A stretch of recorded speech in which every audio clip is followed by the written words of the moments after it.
George and the Dragon. St. George and the Dragon. Retold by Louis Stoll. Illustrated by John Hoven. Chapter 1. The Deadly Dragon. A king was strolling on his battlements one day.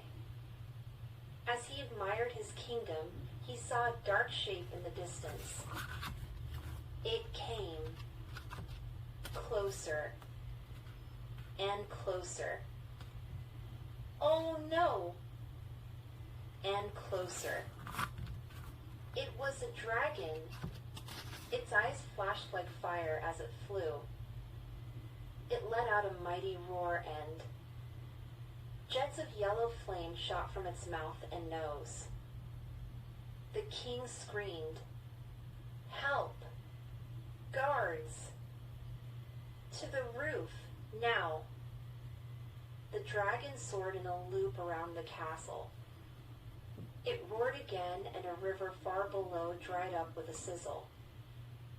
The king's guards rushed onto the roof to see what the king was shouting about.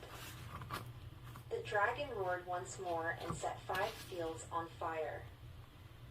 The guards stared in horror. "Stop that dragon," ordered the king. "It's going to burn us all to cinders." His guards hastily fired their bows as the dragon swooped through the sky. Arrows flew through the air. Each arrow hit the dragon, but then the arrows all bounced off the dragon's tough scales. The dragon laughed. "You can't hurt me, but feed me once a day and I'll leave you alone." The king agreed. What else could he do? "Bring food to the cave by the lake," said the dragon, and with one last roar, it flew away. Chapter 2. Feeding the Beast. The next morning, the king's guards crept to the cave. They left 2 fat, juicy sheep for the dragon to eat. When they came back the next day, the sheep were gone. The dragon ate 2 sheep a day until there wasn't a sheep left in the kingdom. "We'll have to feed it cows instead," sighed the king. The next morning, guards brought the dragon 2 cows.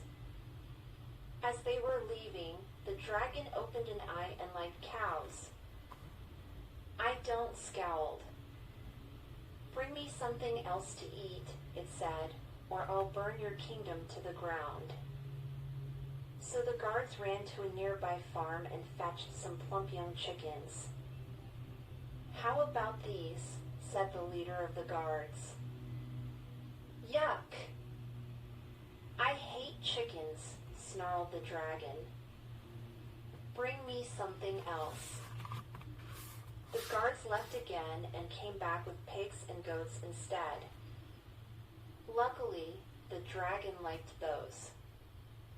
Unluckily, it swallowed them down in a few gulps. "I'm still hungry," it grumbled. "Bring me a princess," roared the dragon.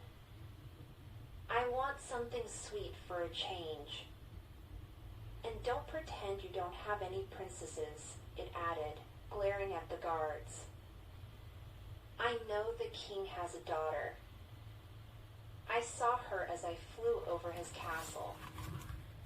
Bring her to me tomorrow at sunrise," the dragon went on, "or I'll burn the kingdom to the ground."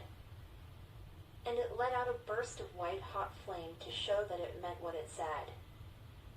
The guards rushed back to tell the king the terrible news. Chapter 3. Princess in Peril. When the king heard the dragon's threat, he went white. "I won't allow it," he declared. "Not my daughter." "But father, I have to go," said the princess. "Or he'll burn us all." The king knew she was right. With a heart as heavy as lead, he ordered his grooms to get the princess's horse ready. Early the next morning, the princess rode to the dragon's cave. It was fast asleep. The princess saw its sharp, pointed teeth and shuddered with fear. As the sun rose pink over the hills, she heard the sound of hooves. Was it her father coming to say a last goodbye? But it wasn't the king.